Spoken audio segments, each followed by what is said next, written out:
With today's reading from the New Testament. Today we're looking at 1 Timothy 5.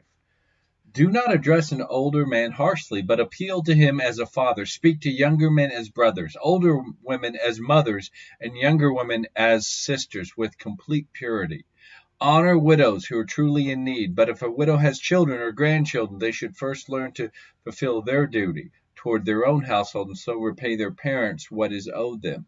For this is what pleases God. But the widow who's truly in need and completely on her own has set her hope on God and continues in her pleas and prayers night and day.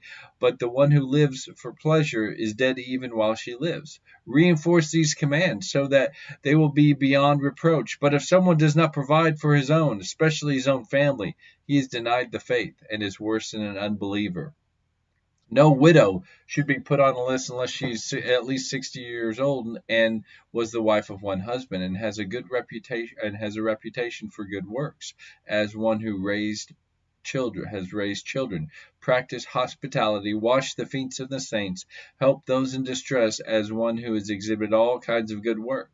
But do not accept younger widows on the list, because their passions may lead them away from Christ, and they will desire to marry, and so encourage judgment for breaking their former pledge. And besides that, going around from house to house, they learn to be lazy, and they are not only lazy, but also gossips and busybodies, talking about things they should not. So, I want younger women to marry and raise children and manage a household in order to give the adversary no opportunity to vilify us. For some have already wandered away to follow Satan. If a believing woman has widows in her family, let her help them.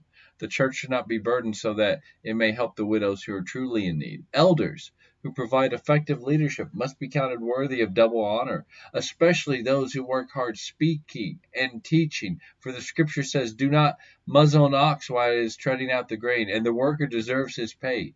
Do not accept accusations against an elder unless it has been confirmed by 2 or 3 witnesses. Those guilty of sin must be rebuked before all as a warning to the rest. Before God and Jesus Christ and the elect angels, I solemnly charge you to carry out these commands without prejudice or favoritism of any kind. Do not lay hands on anyone hastily and so identify with the sins of another. Keep yourself pure. Stop drinking just water, but use a little wine for your digestion and your frequent illness. The sins of some people are obvious, going before them into judgment, but for others they show up later. Similarly, good works also are obvious, and the ones that are not cannot remain hidden. So this part of the letter, the author is giving advice and practical advice, but it tells us a lot about, I think, how we as Christians should operate. The socio-historical context for the widows was, in that day and age, it was hard for especially older widows to provide for themselves. And so in this letter, it makes clear that they are to be provided for, but it also makes clear that if there are believers that if they have believing family, if they're believers in the church and there is a widow in their family, that they have a responsibility to take care of them, and so that those who have no one to help can be helped as well by the church. And it just reminds me that we are all in this together. That this idea that we only depend on ourselves is actually not biblical. That we are supposed to help each other out. The church should be a community where we seek to help each other. We're interdependent as we depend on God to guide us, but we seek to be a place where people can come for help. And we need to do that. We need to take care of people. And we need to make sure that we are not letting, especially our own, but really anyone, go without if we can at all make that possible.